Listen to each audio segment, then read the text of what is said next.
seluruh hidupku. Dari mana datang pertolonganku? Hanya Yesus pertolonganku. Engkaulah sumber kekuatan hatiku, tempat persembunyianku. Engkau penolong di saat susahku, tempat perlindunganku. Kau menara dan perisai di hidupku. Benar Tuhan, kuasa menyata di dalam kelemahanku. Kekuatanmu menopang seluruh hidupku.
Kami bersyukur kepada-Mu ya Tuhan, atas pemeliharaan Tuhan.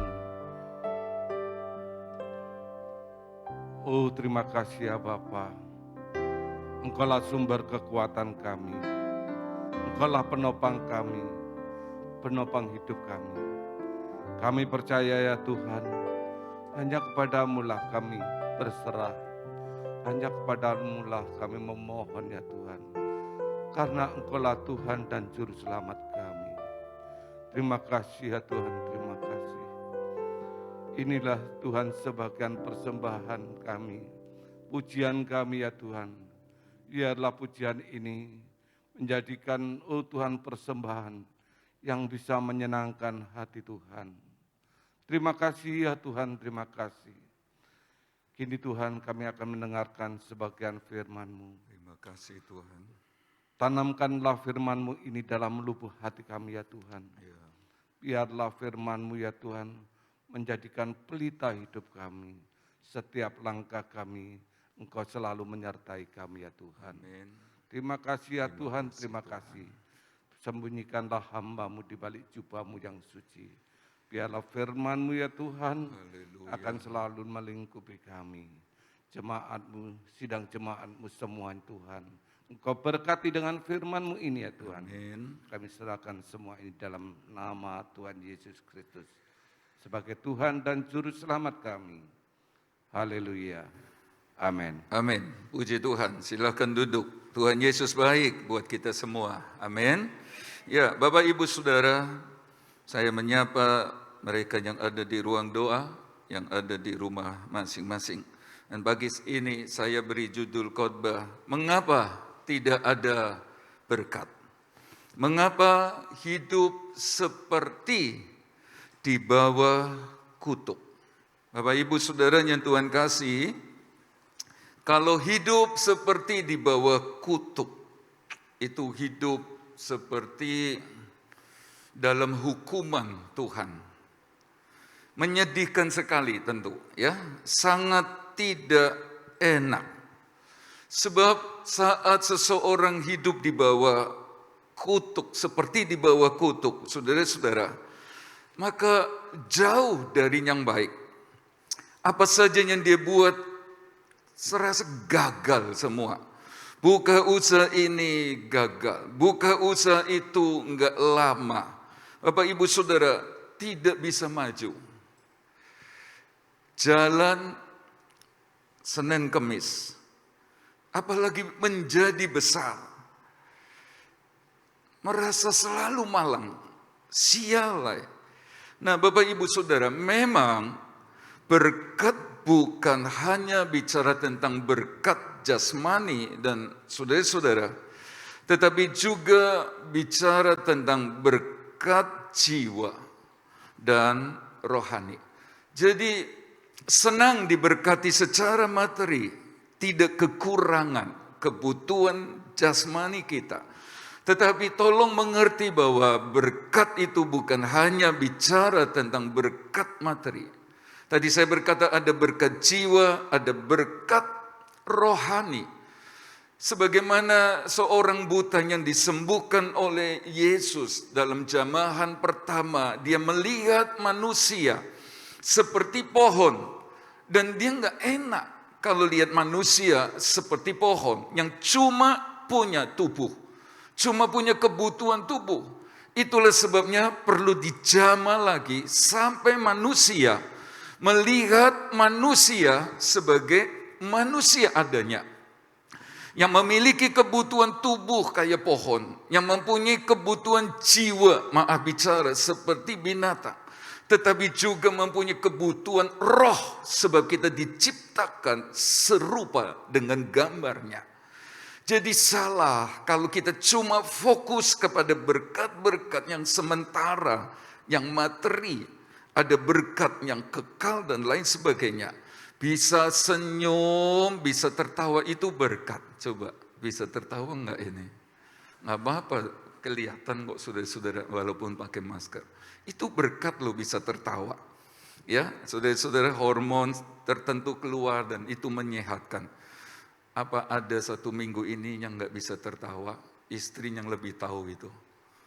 Ngamuk ae om, ngoma, ono ae salah terus. Sekarang tertawa sebab berkat. Oh iya, tertawa semua. Bapak Ibu Saudara, tertawanya tidak dibuat-buat tentunya ya. Hati yang bersyukur itu berkat loh. Sebab bersyukur itu induk dari semua kebaikan Tuhan. Jadi jangan tunggu terima berkat dulu baru bersyukur. Tapi bersyukur dan itu induk dari segala kebaikan Tuhan. Saudara hidup dalam perkenanan Tuhan. Saudara kita merasa Tuhan serta. Aduh, ada sukacita, bahagia, itu berkat. Jadi mari kita mengerti damai dengan hati, damai dengan diri sendiri, damai dengan keadaan yang Tuhan izinkan. Saudara-saudara, itu berkat yang tidak bisa dibeli bahkan. Ya, tidak panasan hatinya, enggak iri lihat yang lain. Saya berkata ini berkat. Sebab ada orang sudah kaya kayak apa itu. Tapi lihat orang enggak isa. Lihat orang lebih dari dirinya masih kurang. Itulah sebabnya saya berkata, tidak iri itu sebenarnya berkat. Tidak hidup dalam takut. Apalagi saudara dan saya punya firman, punya Roh Kudus, ada pengharapan hidup yang kekal, itu adalah berkat. Bisa berkata amin? Jadi saudara-saudara, kaya materi, baik, senang sekali, siapanya enggak senang.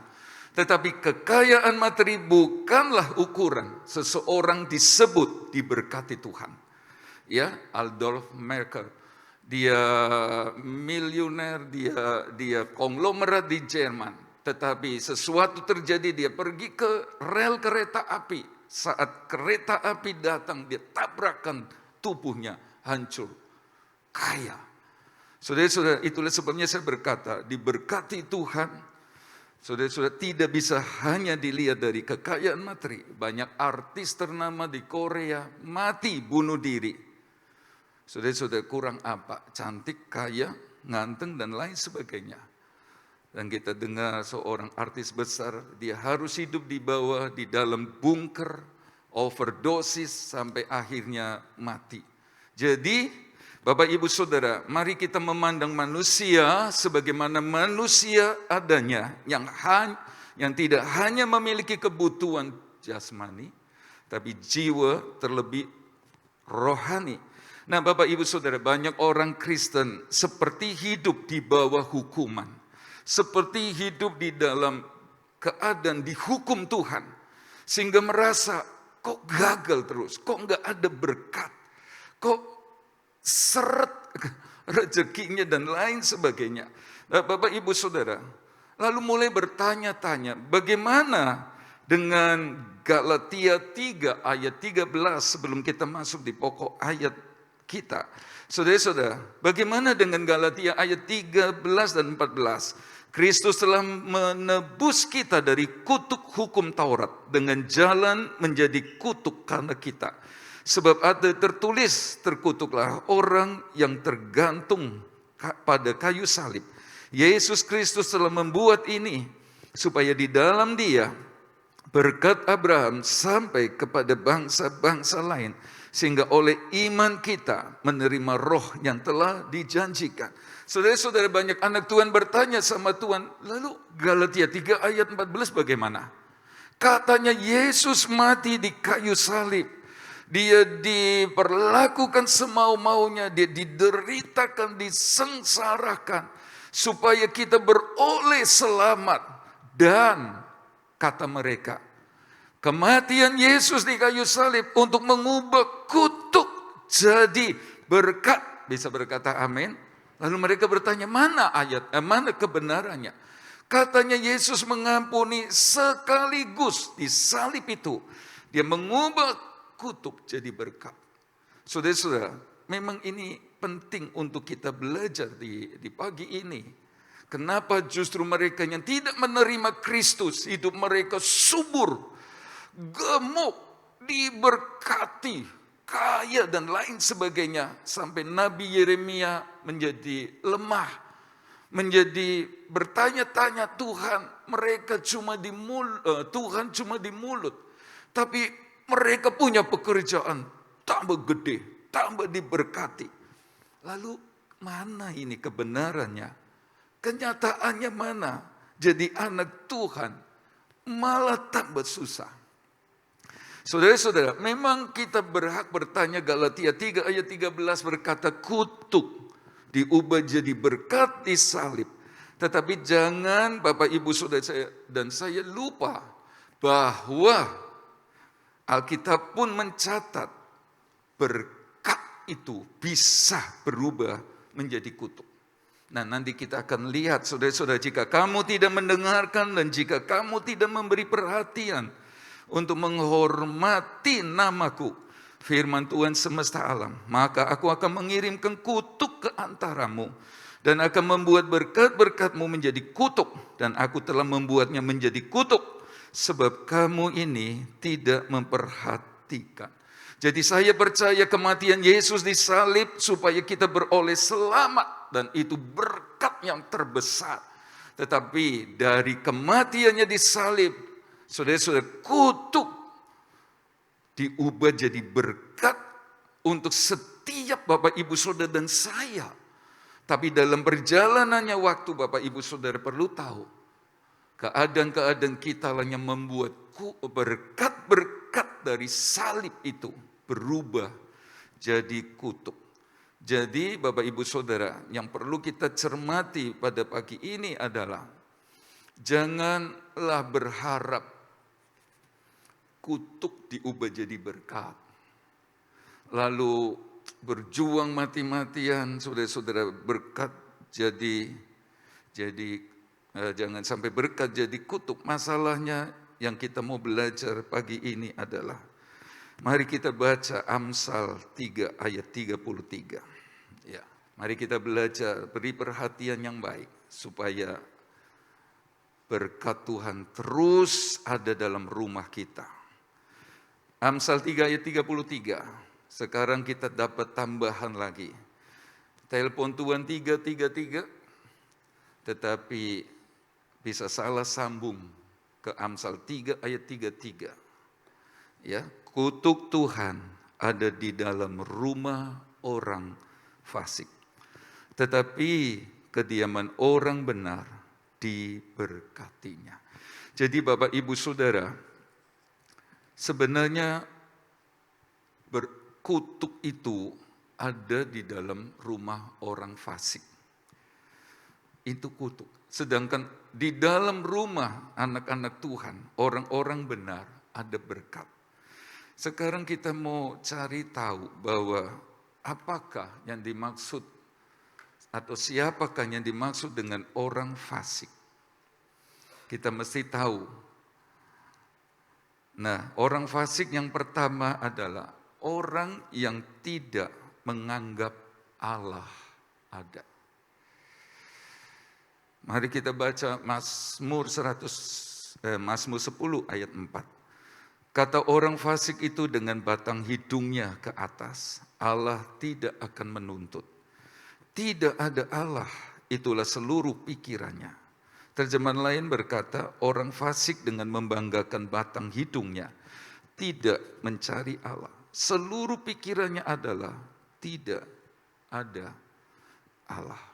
Saudara-saudara, orang fasik itu enggak nganggep Allah ada. Orang fasik itu tidak mencari Allah. Ya, dia enggak nganggep Allah ada. Karena itu dia juga enggak mau cari Tuhan. Saya mau lihat arti ini dalam Wikipedia. Fasik secara etimologi berarti keluar dari sesuatu, sedangkan secara terminologi berarti seseorang yang menyaksikan, tetapi tidak meyakini dan melaksanakannya. Orang fasik itu bukan orang yang tidak percaya Tuhan ada loh ya. Dia percaya sebenarnya. Dia percaya Allah. Dia beragama. Dia beragama. Saudara-saudara, dia ngerti Allah ada. Cuma tidak menganggap Allah ada.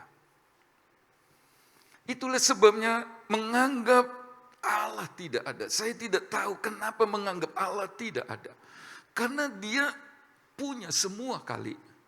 Tercukupi, terpenuhi semua kebutuhannya. Dia pintar dan lain sebagainya. Saya akan buktikan itu bahwa orang fasik adalah orang yang percaya Tuhan ada tapi nggak menganggapnya dia ada. Mari kita lihat doa Daniel dalam Daniel 9. Kami, kata Daniel, telah berbuat dosa dan salah. Kami telah berlaku fasik. Jadi kelakuan anak-anak Tuhan, nenek moyang Daniel, sehingga mereka yang harusnya terus tinggal di tanah Kanaan, tempat yang keberkatan itu, berubah menjadi keadaan di mana mereka berputar-putar di padang gurun. Tapi lebih lanjut, mereka dibuang ke Babel. Mereka hidup di bawah kutuk. Mereka hidup sepertinya Tuhan lagi hukum mereka. Padahal mereka percaya Allah. Saudara-saudara, itulah sebabnya doa Daniel adalah kami telah berdosa, kami telah bersalah, kami telah berlaku fasik. Percaya Tuhan ada, tetapi tidak menganggapnya dia ada. Sekali lagi dia percaya Tuhan ada, tapi enggak menganggap dia ada. Dengan sombong, dengan hidung diangkat begitu rupa, saudara-saudara. Sombong. Menganggap Tuhan tidak ada. Nah, itulah orang fasik. Bapak, Ibu, Saudara, jangan sampai kita menganggap Tuhan tidak ada. Nah, kapankah seorang anak Tuhan disebut menganggap Tuhan tidak ada? Waktu dia tidak mencari Tuhan. Waktu dia tidak beribadah dengan sungguh-sungguh, saudara-saudara. Ibadah tapi enggak sungguh-sungguh. Sebab menganggap Tuhan enggak ada. Itulah sebabnya semaunya sendiri ibadahnya. Seenaknya sendiri. Saudara-saudara, tidak dengan rasa hormat. Tidak dengan sungguh-sungguh sebagaimana saya datang ke hadirat Tuhan. Menyembah Allah yang memang tidak kelihatan dengan mata saya. Tapi dia ada, dia hidup, bahkan dialah segalanya. Tidak punya perasaan itu. Nah, inilah yang disebut dia percaya Tuhan, tetapi tidak menganggap Tuhan ada. Itulah sebabnya Bapak, Ibu, Saudara, maaf. Kalau dia merasa, kenapa tidak ada berkat? Kenapa susah? Kenapa selalu buntu? Kira-kira begitu. Sementara orang lain diberkati Tuhan, ada damai, ada kesukaan, sudah macam-macam. Tapi di rumah orang fasik tidak ada berkat. Jadi kalau sudah disebut orang percaya karena percaya Yesus yang mati di salib, baiklah kita mau tunjukkan kepada Tuhan, saya orang percaya kepada. Saya mau ibadah kepadamu. Saya mau sungguh-sungguh kepadamu. Sebab kalau tidak, cuma percaya Tuhan ada, tetapi tidak menganggap dia ada. Setan pun percaya ada Allah. Percaya. Tapi dia tidak mau menyembah dia. Itulah sebabnya dengan cara hidup, dengan perkataan kita di dalam, di luar gereja, cara ibadah kita, saudara-saudara, lewat onsite ibadah seperti sekarang maupun lewat online karena alasan-alasan tertentu dan sebagainya. Saudara-saudara, baiklah kita mau sungguh-sungguh. Supaya jangan sampai ternyata kita dianggap oleh Tuhan yang gak bisa dibujuk sama kita fasik. Nah, itulah sebabnya kita tidak mendapatkan kesukaan di rumah. Saudara-saudara, berkelimpahan Abraham Michael, berkelimpahan. Tapi kenapa dia harus mati bunuh diri? Itu berarti Bapak Ibu Saudara, Tuhan mau supaya kita yang berkata dia ada, sungguh-sungguh Saudara-saudara, menghadirkan dia, sungguh-sungguh menganggap dia benar-benar ada. Nah, ini berbeda dengan kisah tentang Obed-Edom. Saya mengajak membaca atau belajar kisah yang hebat ini yang sering kita dengar. 3 bulan lamanya tabut Tuhan itu tinggal di rumah Obed-Edom, orang Gad itu. Dan Tuhan memberkati Obed-Edom dan seisi rumahnya. Saudara-saudara, suatu saat tabut Tuhan, lambang Tuhan hadir, direbut oleh musuh. Saudara-saudara, sekarang dikembalikan. Nah, untuk mengembalikan ini saudara-saudara, karena orang-orang Filistin ditimpa oleh malapetaka, sakit, penyakit, gara-gara merebut tabut ini. Ini coba dikembalikan. Dikembalikan di rumah Abinadab.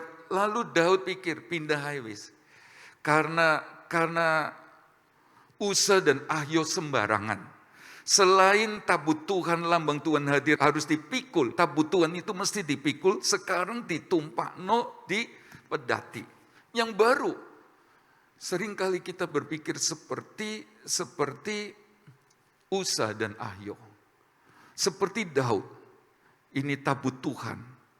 Jadi harus pakai cara yang terbaik. Tapi caranya bukan dari Tuhan. Cara manusia.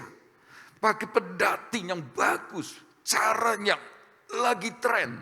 Cara yang lagi hebat. Pokoknya kasih pedati yang terbaik. Itu cara manusia. Bukan cara Tuhan. Dan saudara-saudara, waktu dinaikin pedati, tiba-tiba kaki dari lembu, seekor lembu itu tergelincir. Usa coba tahan tabut Tuhan. Dia mau pakai kekuatan sendiri bagaimana supaya pekerjaan Tuhan gak jatuh, gak ambruk. Supaya lambang Tuhan hadir ini jangan sampai rusak. Pegang dengan kuat sendiri. Tuhan sambar dia dan mati. Lalu Daud berkata, berhenti. Taruh di rumah Obed-Edom. Saudara-saudara, Obed-Edom dengar. Kalau salah memperlakukan tabut Tuhan. Nganggap sembrono tabut Tuhan. Nanti seperti orang-orang Israel. 70 orang mati saudara-saudara.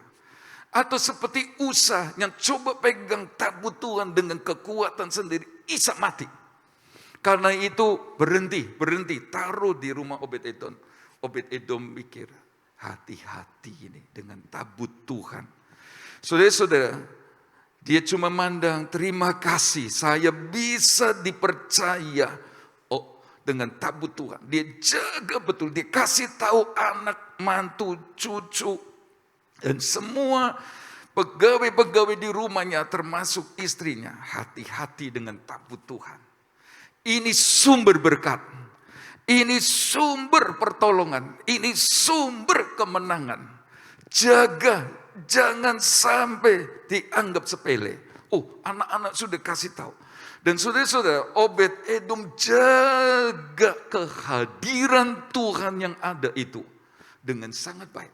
Tidak heran di rumah Obed-Edom, saudara-saudara, Tuhan memberkati. Dalam waktu 3 bulan Obed-Edom, orang Gad itu, orang dari tempat Goliat berasal, musuh Israel, tapi mengerti ini tabut Tuhan, Allah yang hidup, Allah yang segalanya. Puji Tuhan, boleh tinggal di rumah. Maka Obed-Edom secara pribadi, seisi rumahnya, di kitab yang lain berkata, dan semua yang ada padanya diberkati Tuhan karena tabut Tuhan. Jadi lihatlah saudara, kalau ingin rumah kita ada berkat, pastikan hidup kita seperti Obed-Edom. Jangan hanya percaya Tuhan ada, tapi menganggap dia tidak ada. Sebab orang yang percaya Tuhan ada, tapi tidak menganggap dia ada, sehingga dia beribadah sama Tuhan, sungguh-sungguh takut sama Tuhan, dia fasik. Dia fasik. Jadi orang-orang seperti ini, maaf bicara, sekalipun dia nampaknya ke gereja, tapi selalu saja hidupnya sekalipun berkelimpahan, dalam ketakutan, dalam kekhawatiran. Saudara-saudara selalu negatif, selalu merasa Tuhan tidak ada, padahal dia yang tidak menganggap Tuhan ada. Nah, Obed-Edom diberkati Tuhan, rumahnya, seisi rumahnya, apa yang ada padanya diberkati Tuhan. Dan saudara-saudara, mengapa saya berani berkata Obed-Edom diberkati Tuhan? Terus dia ngerti Tuhan bisa mengubah kutuk jadi berkat, tapi juga bisa mengubah berkat jadi kutuk. Tadi Maleakhi 2 ayat 2 bisa. Itulah sebabnya dia berpikir panjang. Saya mau selamatkan generasi saya ke depan. Saya mau selamatkan anak mantu cucu saya ke depan supaya mereka hidup dalam perkenanan Tuhan, supaya mereka terus hidup dalam berkat kemurahan Tuhan. Jangan sampai berkat ini berubah jadi kutuk.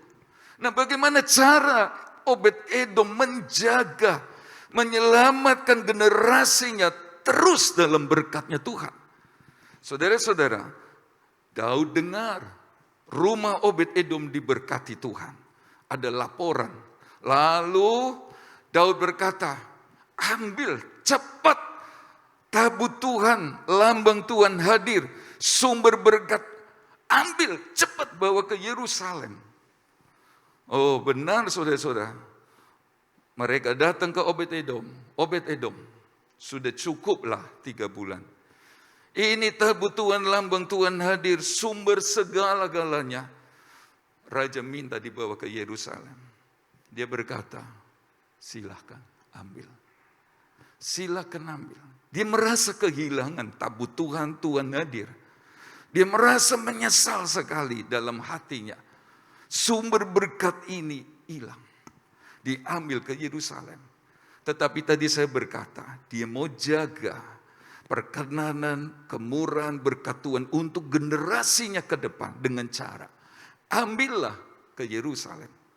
Dan Obed-Edom rela tinggalkan Gad untuk ikut ke Yerusalem.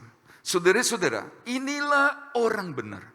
Orang yang benar ini adalah orang yang tentu bukan orang fasik, yang menganggap Tuhan ada, tapi dia lebih terikat kepada sumbernya daripada berkat atau pemberiannya.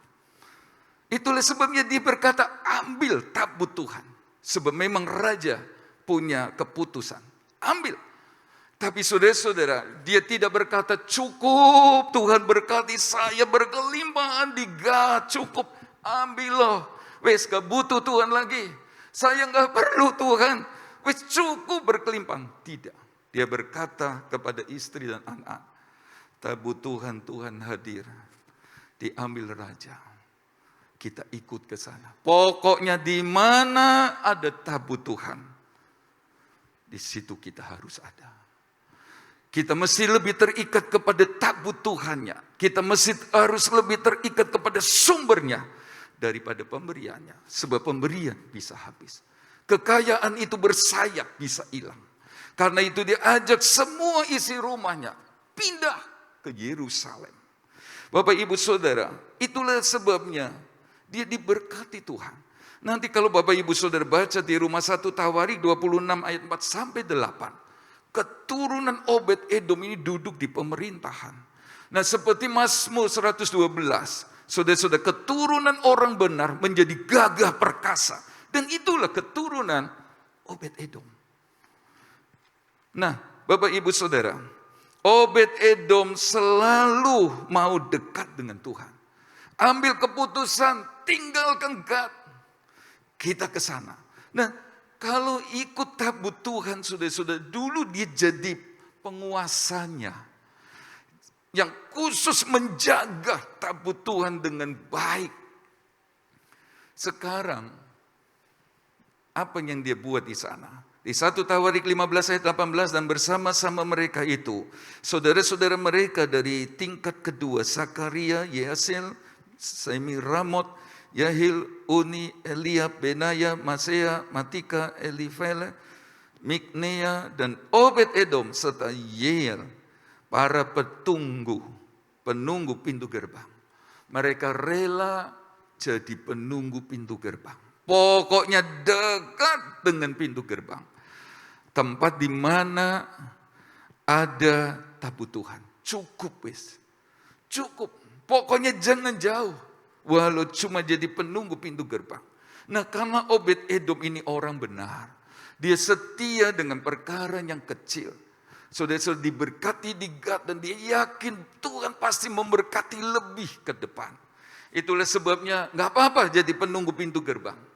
Nanti di ayat 18, Obed-Edom, saudara-saudara, dan keturunannya menjadi pemuji penyembah Tuhan di depan tabut perjanjian. Naik dia. Saudara-saudara, pokoknya dekat selalu dengan Tuhan. Nah, inilah orang benar. Saudara-saudara, pribadinya diberkati Tuhan. Seisi rumahnya, anak mantu, istri, cucu, dan sebagainya diberkati Tuhan. Semua yang ada padanya itu bicara tentang berkat tubuh, tapi juga berkat jiwa dan berkat rohani. Ada pada Obed-Edom. Dia maunya dekat sampai Yerusalem. Dan biarlah Bapak Ibu Saudara dan saya seperti Obed-Edom. Mari kita mau lebih terikat kepada sumbernya. Sampai kita kembali ke Yerusalem baru. Bisa berkata amin? Nah, inilah berkat yang benar. Berkat yang benar adalah segala sesuatu yang kita terima dari Tuhan membuat kita lebih dekat sama Tuhan. Membuat Bapak Ibu Saudara dan saya lebih terikat sama Dia. Membuat Bapak Ibu Saudara dan saya merasa bergantung sepenuh sama Dia. Merasa kalau jauh dari Dia, habis. Jauh dari Dia, hancur. Jauh dari Dia, gak bisa apa-apa. Seperti Obed-Edom. Tapi, kalau kita terima berkat Tuhan pada mulanya, lalu kita lebih jauh dari Tuhan, jangan lagi berkata ini berkat Tuhan. Sudah tidak menjadi berkat Tuhan lagi. Sebab berkat Tuhan selalu membawa orang lebih dekat sama Dia. Membuat orang semakin bergantung kepada Dia, bukan bergantung kepada pemberian yang bisa membuat dia kempot punya jantung. Yang bisa membuat dia gelisah, membuat dia takut, membuat dia cemas dan lain sebagainya. Berkat Tuhan akan membawa orang-orang yang diberkati itu semakin dekat sama Tuhan. Semakin mengasihi Tuhan. Semakin cinta Tuhan. Itulah Obed-Edom. Dia rela tinggalkan Gad dalam keadaan keberkatan. Tapi dia berpikir Tuhan belum selesai. Ke depan lebih diberkati Tuhan. Dan benar, sampai di Yerusalem untuk beberapa waktu kemudian, anak-anaknya sudah dicatat sebagai orang-orang yang gagah perkasa. Orang-orang yang duduk di pemerintahan. Bapak, Ibu, Saudara.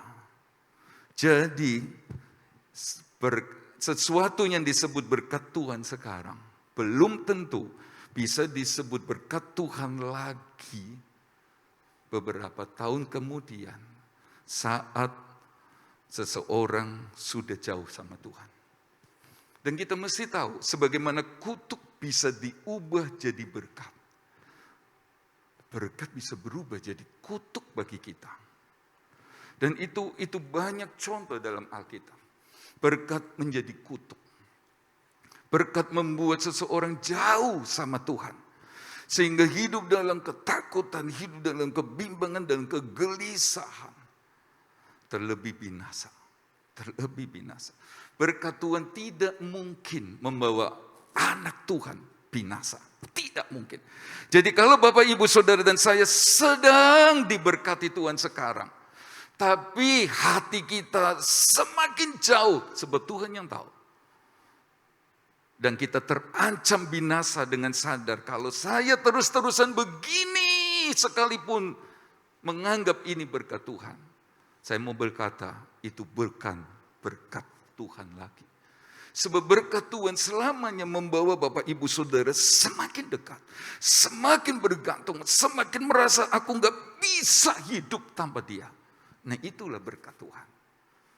Seperti Obed Edom, dia ngerti, nggak puas, cukup di Gad, tapi dia bilang, di mana tabut Tuhan ada, lambang Tuhan ada, saya harus di sana. Oh sudah dihormati Tuhan hadir begitu rupa. Beda sama Usa, beda sama 70 orang di Bet-Semes itu yang coba pegang tabut Tuhan sembarangan. Dia hormat sama Tuhan. Nah itulah berkat Tuhan. Jadi saya berharap kita mulai mengerti berkat Tuhan selamanya membawa kita lebih sama Dia. Sebab endingnya akan membawa kita selamat.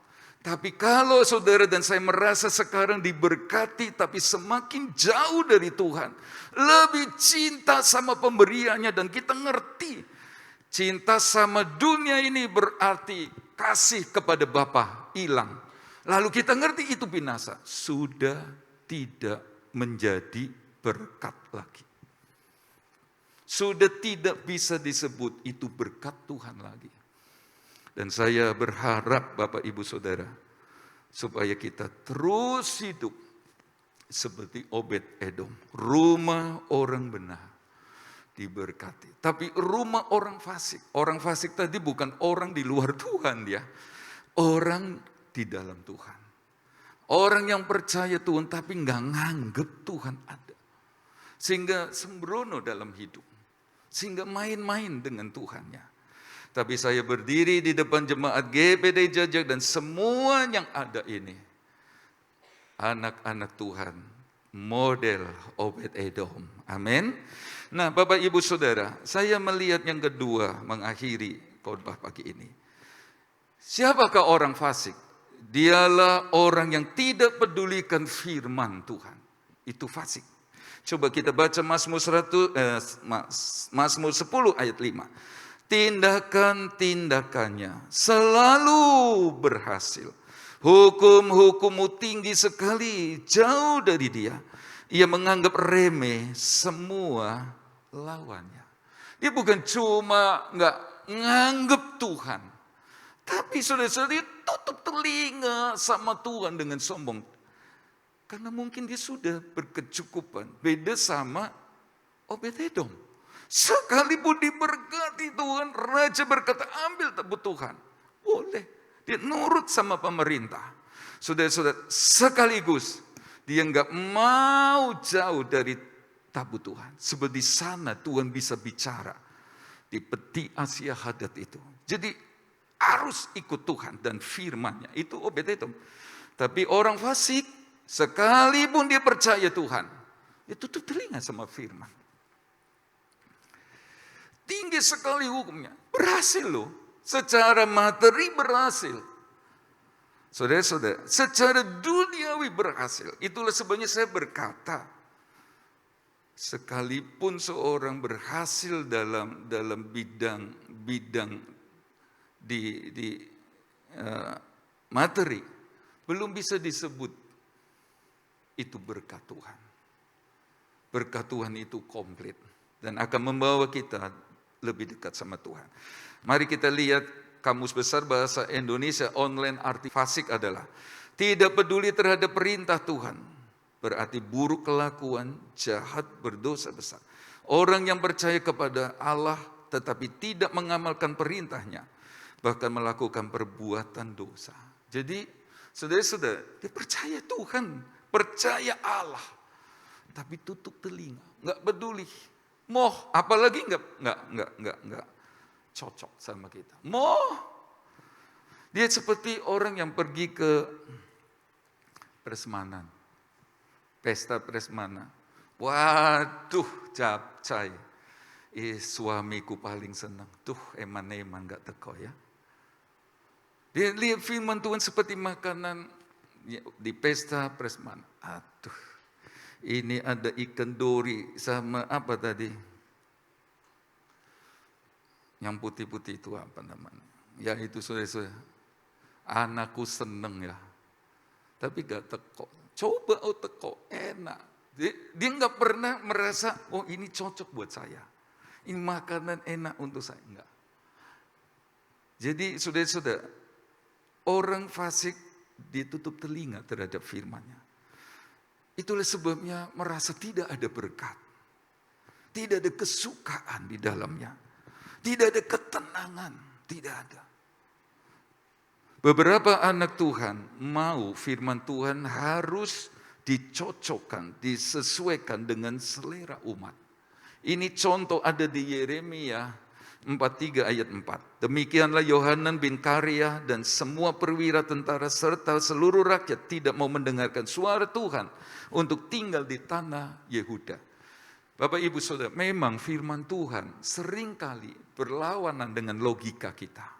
Dengan akal kita.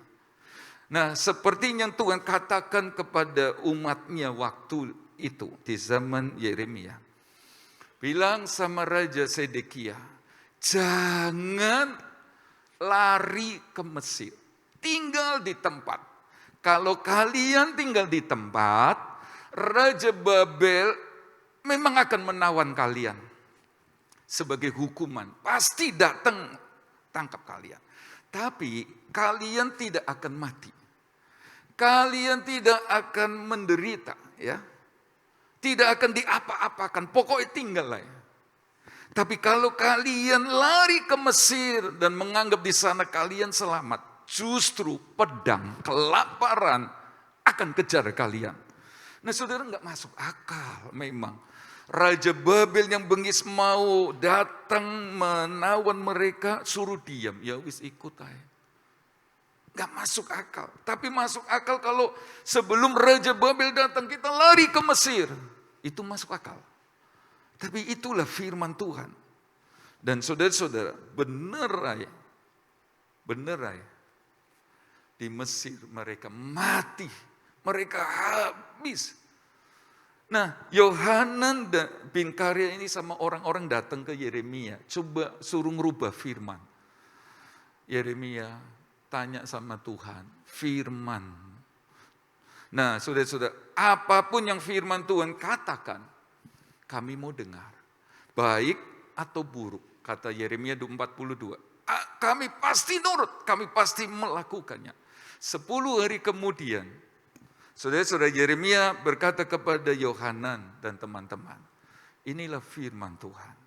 Ya, saya mau dengar, kami mau nurut, kami mau taat. Jangan pergi ke Mesir. Nanti pedang kelaparan kejar kalian. Tapi kalau kalian tetap di tempat, sekalipun ditawan oleh Raja Babel, kalian aman. Nanti malah kalian dikembalikan, kalian akan dipulihkan. Mereka berkata apa?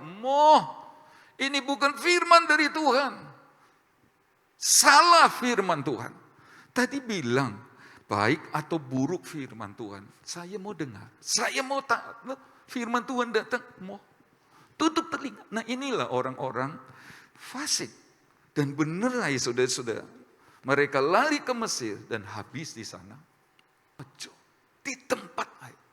Tapi karena berlawanan dengan logika orang fasik, nggak mau nurut. Nah, banyak anak Tuhan minta firman Tuhan seperti ini. Tapi beda dengan keluarga Rehab. Keluarga Rehab ini bagus. Dari zaman Yonadab dulu. Pesan sama generasi berikutnya. Bapak, Ibu, Saudara, cintai keluarga. Cintai suami, cintai istri, cintai anak-anak, mantu, cucu, dan seterusnya. Dengan cara, ayo sungguh-sungguh sama Tuhan. Nuruto firman Tuhan ya. Takut sama Tuhan. Yonadab bilang kepada anaknya. Anaknya bilang sama istri, anak, mantu, cucu. Diomongi persis sama papanya dulu. Nanti anaknya, cucunya Yonadab sudah ngomong terus. Itu dari keturunan-keturunan. Jangan minum anggur. Ya, jangan tidak takut sama Tuhan. Terus menerus. Dan Tuhan itu bukan Tuhan yang kemarin. Tuhan yang kemarin ada, yang hari ini ada, dan seterusnya ada. Dari zaman Yonadab sekian puluh tahun, sampai keturunannya, saudara-saudara. Tuhan lihat kesetiaan mereka kepada firman. Itulah sebabnya ada Yeremia 35 ayat 19. Tidak akan terputus Tuhan memberkati mereka. Apa saja dikerjakan Tuhan menolong. Ada sukacita. Nah, rumah keluarga Rehab diberkati. Tapi rumah orang fasik yang tutup telinga sama firman tidak ada. Dan sepertinya Tuhan hukum dia. Padahal dia yang tidak nurut sama Tuhan. Memang banyak orang bisa berhasil walau tidak menurut firman Tuhan, Bapak Ibu Saudara. Banyak. Tadi ketika katakan mereka berhasil tapi hukummu terlalu tinggi. Enggak nurut firman Tuhan, banyak. Karena itu kan saya berkata, berkat itu bukan cuma berkat materi. Tapi berkat yang lengkap. Ya, sebagaimana Yeremia 44 ayat 16 sampai 18. Saudara-saudara, mereka berkata kami cukup makanan. Nggak usah dengar firman Tuhan. Loh, aku nggak pernah kurang. Saudara-saudara, kami bahagia. Kami tidak alami penderitaan dan kekurangan segala. Nggak kurang secara materi. Tetapi saudara-saudara, mereka berkata, nurut firman malah susah. Itu ada di ayat-ayat itu. Tetapi bukan setiap orang yang berseru kepadaku Tuhan, Tuhan masuk ke dalam sorga, melainkan dia yang melakukan kehendak Bapa yang di sorga. Jadi intinya adalah Tuhan memberkati kita materi, jasmani, Tuhan berkati jiwa, terlebih rohani kita, selamat sampai akhirnya. Itulah berkat orang benar. Amin. Adakah di antara Bapak Ibu sudah merasa pagi ini tidak ada berkah? Kok susah ya? Kok sepertinya Tuhan hukum aku ya? Tuhan kok gak kasihan ya sama aku? Marilah kita kembali kepada firman. Saudara-saudara, dan hiduplah sebagai orang yang percaya bahwa Tuhan ada. Dengan cara apa? Yang nganggap dia benar-benar ada. Jangan percaya Tuhan ada, kita semaunya. Ayo kembali menjadi orang yang benar-benar orang benar. Yang percaya Tuhan ada, tapi juga menganggap dia ada. Yang mau dengar firman-Nya dan menurut. Saya percaya sebagaimana Obed-Edom dan keluarga Rekab diberkati Tuhan. Jemaat GBDI Jajar dan semua kita diberkati oleh Tuhan. Amin. Saya mengajak kita berdiri. Belum terlambat Bapak Ibu Saudara. Untuk kita lebih lagi kepada Tuhan. Berkat bisa jadi kutuk bagi kita. Sebab akan menjauhkan kita dari Tuhan. Tapi seperti keluarga Obed-Edom, berkat justru membawa kita lebih takut Tuhan, lebih cinta Tuhan, lebih sungguh-sungguh. Sampai Yerusalem baru. Pujian dan syukurku kubawa padamu.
Bersyukur Tuhan pagi hari ini lewat firman-Mu.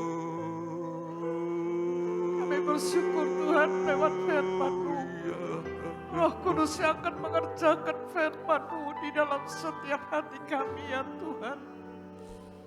bersyukur buat berkat yang Kau sudah percayakan kepada kami sidang jemaat Tuhan. Supaya berkat itu tetap menjadi bahagian kami ya Tuhan. Kami tidak mau berkat diubah menjadi kutuk Tuhan. Tuhan, Tapi tolong. berkat itu tetap menjadi bahagian kami ya Tuhan. Biar berkat jasmani, rohani, jiwani ada dalam setiap kehidupan kami sidang jemaat Tuhan. Amin, Tuhan. Sehingga hidup kami boleh menikmati apa yang Kau berikan dalam kehidupan kami. Ya, Terlebih untuk kemuliaan nama-Mu saja ya Tuhan. terima kasih. Berkat-berkat yang Kau sudah berikan Tuhan, kami pakai untuk Engkau. Dan untuk menyenangkan hati Tuhan. Untuk kemuliaan Terima nama-Mu kasih, saja ya Tuhan. Tuhan. Terima kasih buat firman-Mu yang sudah kami dengar. Berilah hati kami Tuhan untuk melakukan firman-Mu. Tuhan, tolong. Untuk taat akan firman-Mu ya Tuhan. Terlebih untuk takut kepada Tuhan. Ya, Dan melakukan firman-Mu Tuhan. Jangan sampai di antara kami yang mengeraskan hati. Yang berbantah-bantahkan firman-Mu Tuhan. ya. Roh Kudus dan firman-Mu adalah firman yang hidup.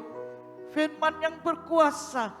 Akan bekerja di dalam kehidupan kami semuanya.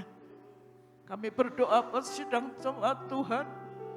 Biarlah menjadi doa kami Tuhan. Tuhan. Kami menginginkan keluarga kami semuanya boleh percaya dan boleh menerima keselamatan yang daripada Tuhan. Amin, Tuhan. Inilah yang menjadi doa kami Tuhan. Keluarga kami boleh percaya menerima juru selamat yang sudah menyelamatkan jiwa kami. Juga akan menyelamatkan keluarga kami ya Tuhan. Terima kasih Tuhan buat firman-Mu. Roh Kudus yang akan bekerja dalam tiap-tiap hati kami. Sehingga kami boleh menjadi pelaku-pelaku firman-Mu. Dan berkat-Mu yang Kau sudah percayakan bagi kami semua. Tetap menjadi milik kami. Amin. Dan kami boleh pakai untuk kemuliaan nama-Mu saja ya Tuhan. Terima kasih. Terima kasih buat kasih-Mu. Terima kasih buat kemurahan-Mu. Kasih, Tuhan. Roh Kudus yang akan meteraikan firman-Mu di dalam setiap Ya. hati kami. Dalam nama Tuhan Yesus Kristus. Doa Yabes, kiranya Engkau memberkati kami Tuhan.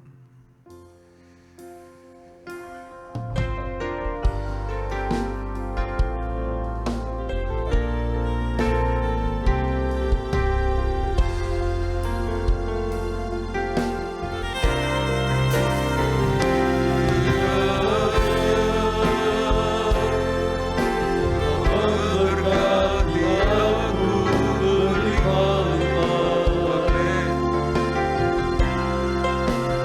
aku berlimpah-limpah.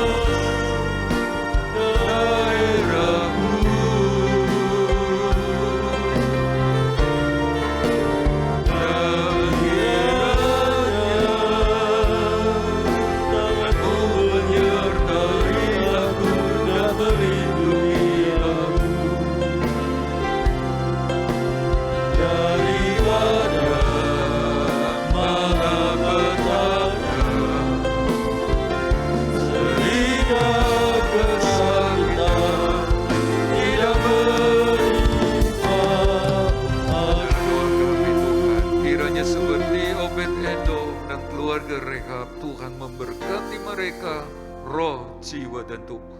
Kiranya Engkau juga memberkati semua jemaat GBD Jajab, semua kami, dengan berkat-berkat manis, sehingga nama-Mu dimuliakan. Berkat roh, berkat jiwa, berkat tubuh. Tuhan memberkati sidang-Mu ini, supaya nama-Mu dan firman-Mu dimuliakan. Tutup bungkus semua kami dengan kuasa darah-Mu, sehingga kami selalu aman dalam perlindungannya Tuhan. Tuhan memberkati semua hamba-hamba-Mu, pelayan-pelayan-Mu yang sudah melayani. Tuhan memakai semua untuk kemuliaan Tuhan. Kiranya Engkau beserta kami pulang ke rumah masing-masing. Dan sekarang kekasih-kekasih Tuhan, terimalah berkat dari Allah Bapa, kasih sayang putranya, persekutuan damai, sejahtera, dan kuat kuasa Roh Kudus menyertai kita semua, Pagi ini sampai Tuhan datang kembali. Di dalam nama Tuhan Yesus Kristus, semua yang percaya diberkati Tuhan berkata, amin.